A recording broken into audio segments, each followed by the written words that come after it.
Cherries is a delightful fruit to enjoy, especially when freshly picked in the garden. However, here in South Florida, you can't grow your regular cherry trees because they don't thrive in our very hot, humid climate. However, it's not impossible to pick your fresh cherries in your own garden and enjoy them. Here in South Florida, we have to substitute cherries for a different species of cherry, if that makes sense. So we have to grow Barbados cherries. Barbados cherries is a bush type fruiting plant that is super prolific, especially here in Southern Florida. You can see the plant right behind me and you can see how big it can get, and it is covered in green cherries and is getting ready to go ahead and start pushing out red, ripe fruit for me to harvest.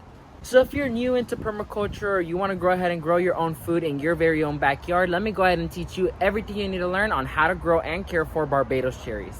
So coming at number 1 is your sunlight requirements. Barbados cherries require 6 to 7 plus hours of direct sunlight. Not to mention that they thrive the best when they get lots and lots of sunlight. So after analyzing your garden and seeing which areas you receive the most sunlight and you're interested in growing a Barbados cherry, plant it in the most sunniest area because it will thrive in that area. Coming at number 2 is the type of soil that they should be planted in. Barbados cherries is very adaptable.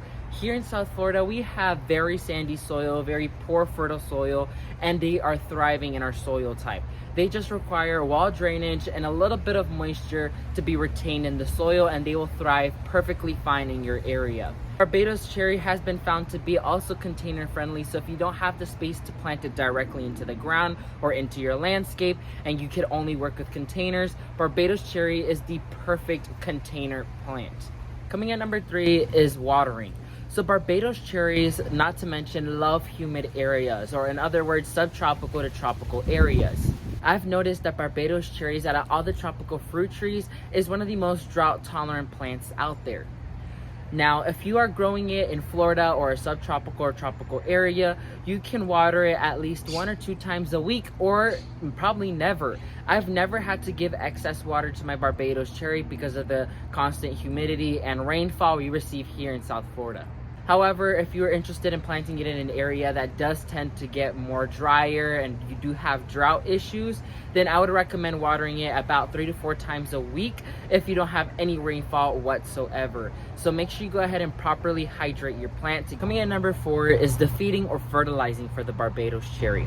Any fruit tree does benefit from any excess nutrition. For example, organic compost, earthworm castings, anything that can naturally decompose, they highly benefit from it. However, it is not necessary at all.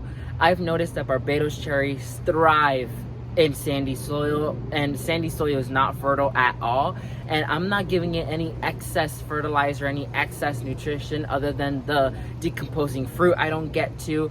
And so Barbados cherry is very adaptable and easy to grow, and that's why it's one of the very first fruit trees I recommend for beginner gardeners.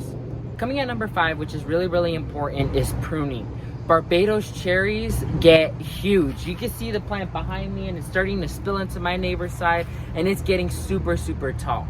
I do recommend pruning it at least 3 to 4 times a year if you live in a subtropical or tropical area, because they do grow really quickly, and the pruning time should be whenever it stops fruiting, because this is an all year round producing tree. It does not take a break, especially if it loves the area it's in. And so you want to make sure you go ahead and prune back the tree so you can go ahead and encourage better branching, or you just want to keep it maintained in general. I highly recommend you prune the tree right when it's finished fruiting so you can go ahead and keep it maintained, and it can promote better branching and more flowering. So thank you all so much for watching. May God bless you and your entire family, and never forget to grow big, ultimate gardeners. Bye everyone.